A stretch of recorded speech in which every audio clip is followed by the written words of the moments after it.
Hey guys, so we're gonna go to wait.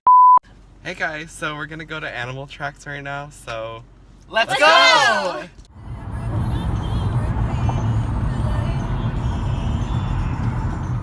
She tried it for a couple years and she just couldn't keep it afloat. It just wasn't working for her. So she was eventually selling the facility. Last year alone, we rescued about 13. This year, we're in April, we've already rescued 5, and it's only the beginning of the year. So we're getting bigger and bigger, and it's getting to the point that we need to start moving. Most of our animals have come to us as people's exotic pets. Yeah, cats are kind of apex predators that we put on our chest. And they're like, we're the dumbest little tiny. Guys, this is Chrissy. Chrissy is a female baboon. She's 14 years old. And believe it or not, a butt in your face is friendship. Isn't that what she's not? I'm going to show you guys this as well, but check this out. Look at the bicep on that monkey. Can you guys see that bicep? Oh my gosh. So we're going to turn. Come over here, my love. Dobby's a fennec fox. They are the smallest canine in the world in the wild. He turned 2 years old on April Fool's Day. He's 2 pounds. He is full grown. So these guys would live in the Sahara Desert in Africa where everything is so hot, everything lives underground. So that's why he has these gigantic ears. They're 6 inches from tip to tip. An illegal pet. These are the spiders that you see in pet stores. They make really good pets if you decide you want to start out with a spider. They're very docile animals, and this is pretty much all she does. She does this for 30 years, and someone doesn't make her anymore. They're starting to die out. So we're trying to spread the word one at a time. What you want to do is if you're going to go, you see tadpoles, you want to touch them, just rinse your hands with just water and then touch them, play with them, then put them right back where you found them. Then you want to use your soaps and everything to get rid of all the germs. Not before, because otherwise these little guys just get sick. And we certainly don't want them dying out. Have any predators? He's got all the food given to him. He doesn't have to worry about starving or anything like that. He grows to sexual maturity and he passes on his albino genes to the next generation. Before you know it, you have an entire clutch of eggs. But his little face is just adorable. You should get some gloves for that. All right, so I'm gonna put him down, and you're about to see something super cute. You're about to see a zombie armadillo. He only gets applesauce on tours, and he gets really excited. He knew he was getting Oh my god. Not the cutest thing you've ever seen, right? Who would have thought an armadillo could be cute? He's really, really Oh, they're cute. super cute. Yeah.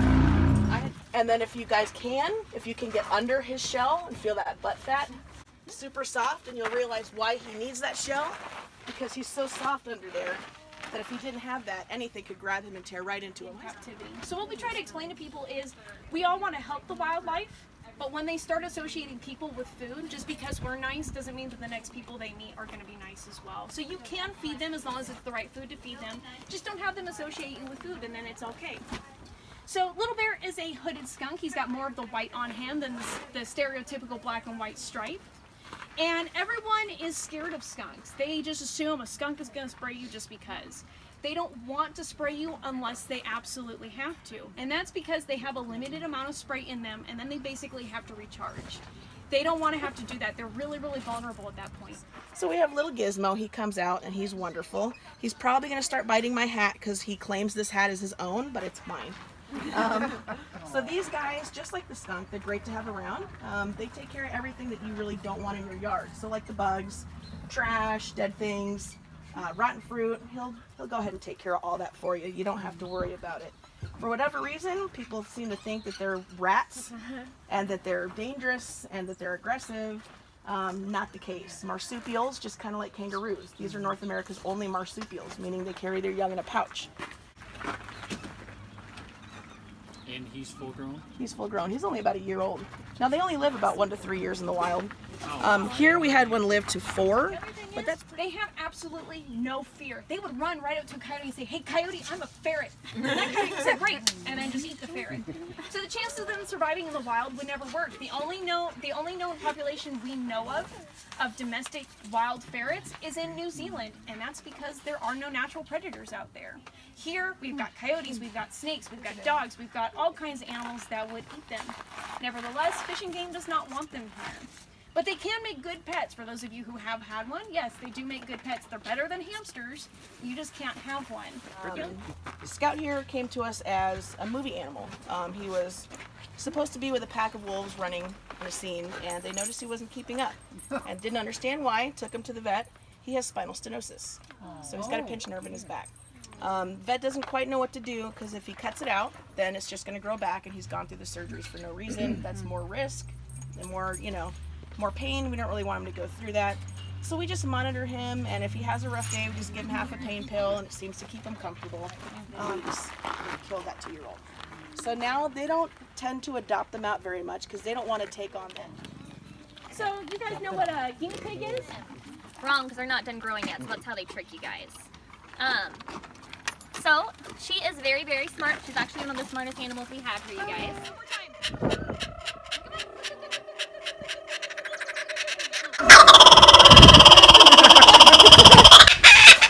Nice. He made you guys work for it today. Nice. So you guys are gonna say hello to Monzo. We asked that with Monzo you guys stand up. He was declawed by the people who owned him before, but his paws are really, really strong, and if he... Alright, so if you take a closer look at Monzo, you're going to notice he's one of the only cats that actually has spots and stripes on his body. He also has a very unique marking on the back of his ears. So that's supposed to look like eyeballs. So the whole theory is you can't sneak up on something that's already seen you. So cats like the element of surprise. They like to sneak up on you. So they can't... Alright. So we have Dennis Hopper. This is our big male right here.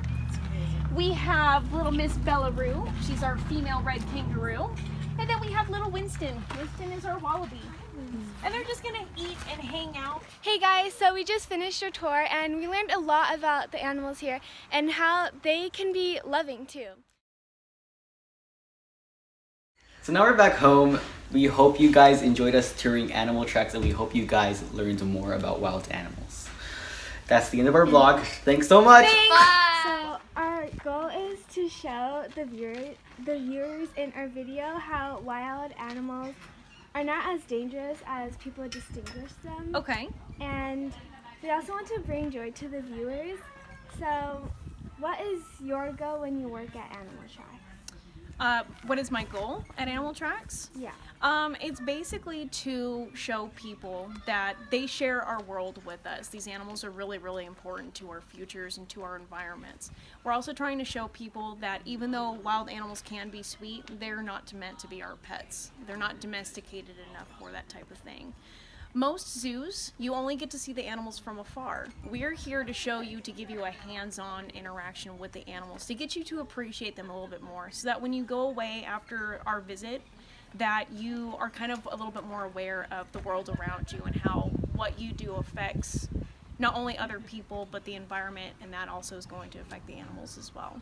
What do you enjoy about working here? Definitely the animal interaction. That's always the plus here, but it's also seeing them grow. I've known some of these animals since they were little guys. Now that they're getting 12, 13 years old, it's very sad when they pass away from old age, but it's mainly just to see them grow and to see how they change and how you get to interact with them. They're also all different. So you have a cat and you have a dog, but you also now have a porcupine, you have a raccoon, you have a wolf, and they're all totally different animals. So there's a lot of work involved with it, but when you get to learn about each of the individual animals and what they do and what they can do, that is definitely the reward. That's always why people want to do this type of thing. How does Animal Tracks help the community? That's a really good question. We're very kid-based here. So when you kids get to interact with the animals and know what it's going to affect the environment, you guys have just a little bit more appreciation for the animals.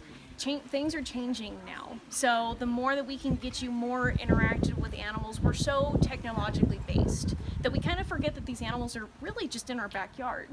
So Animal Tracks is meant to show you that these animals are here, that they do need our help, and just to appreciate them for just being animals. There's no wires, there's no computers, there's nothing. They're just simply being animals, and they are meant to be in our environment just like we are. Probably the biggest struggle is the human-animal interaction, especially when an animal passes away from old age. When you have that connection with an animal, that's always the hardest.